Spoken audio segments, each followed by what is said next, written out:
The supply bay was loud, echoing with the clatter of crates and the steady hum of generators, but everyone in it felt the tension the moment Sergeant Rourke stormed in.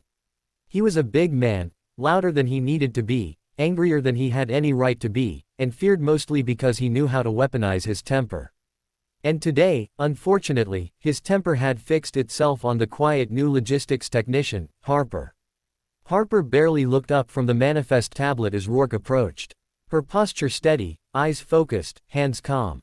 She wasn't intimidated by him. She never seemed intimidated by anyone.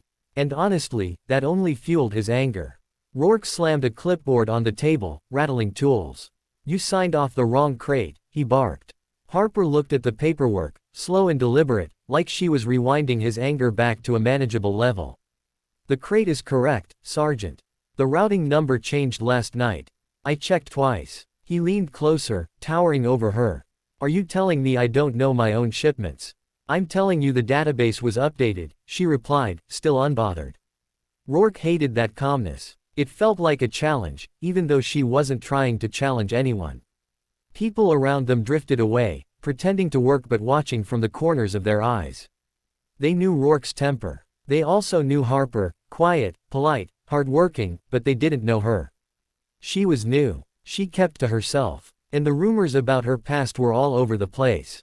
"Listen," Rourke growled, "I don't care what you saw on some screen. You don't make me look like an idiot in front of my own team." "You did that yourself," Harper said simply. Silence snapped through the bay like a whip. Rourke's face darkened. His jaw twitched once, twice. Then he grabbed her shoulder. Hard. A collective gasp rippled through the room. "Sergeant," someone warned, but Rourke wasn't listening. He yanked her around, and Harper didn't resist. Her eyes stayed steady, her breathing unchanged. But Rourke's temper wasn't looking for resistance, it was looking for somewhere to land. "You think you can talk to me like that?" he snarled. "I think you should let go of my shoulder," she said evenly. Instead, he grabbed the fabric of her uniform shirt and tore it. The ripping sound seemed to echo forever, shredding through the bay louder than any generator. A strip of the shirt fell away, revealing the upper half of Harper's back. Rourke froze. Everyone froze. Because ink, bold, black, unmistakable, glistened against her skin. It wasn't just any tattoo. It wasn't decorative, or random, or something someone got on a drunken night overseas. It was the tattoo. The one whispered about in teams, in bars where operators gathered, in stories told with lowered voices. A trident. A dagger. Wings. And beneath it, a sequence of numbers and letters known only to those who had served in that community. A SEAL team designation. But not just any team. Her team. The one believed to have been disbanded years ago after a classified mission. The one whose surviving members were rumored to be ghosts, retired, hidden, unmentioned. The legend unit, they called it. But no one ever thought the stories were real. Rourke took a stumbling half-step back. His mouth opened, but nothing came out. Where did you get that?" he managed, barely a whisper. Harper slowly reached for what was left of her shirt, unbothered by the dozens of eyes locked on her. "I earned it." Someone near the back dropped a wrench.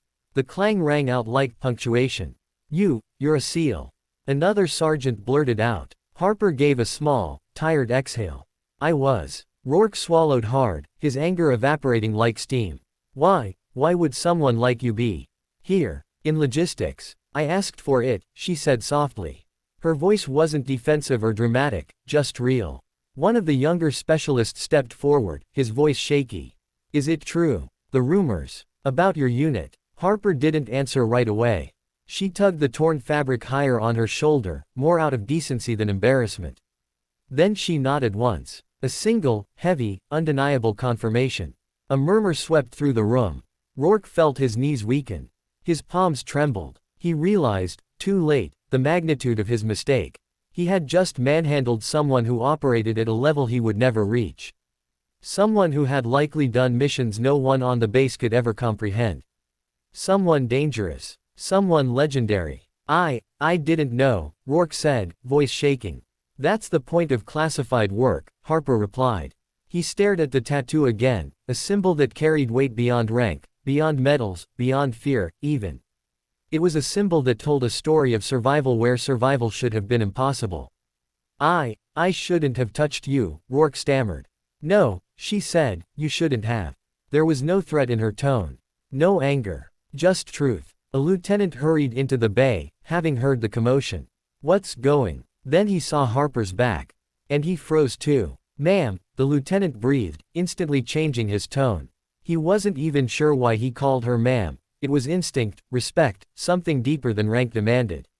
Lieutenant, Harper said calmly. Please escort the sergeant out. Rourke didn't wait for further instruction. He walked, almost tripped his way, toward the exit, pale and shaking. The rest of the bay stared after him before shifting their gaze back to Harper. Harper looked around at the stunned faces. I'd appreciate it, she said evenly, if no one made a big deal out of this. But a corporal started. Harper, she interrupted. Just Harper. But why hide it? Someone else asked quietly. She hesitated, then spoke, voice steady but undeniably heavy. Because I came here to breathe.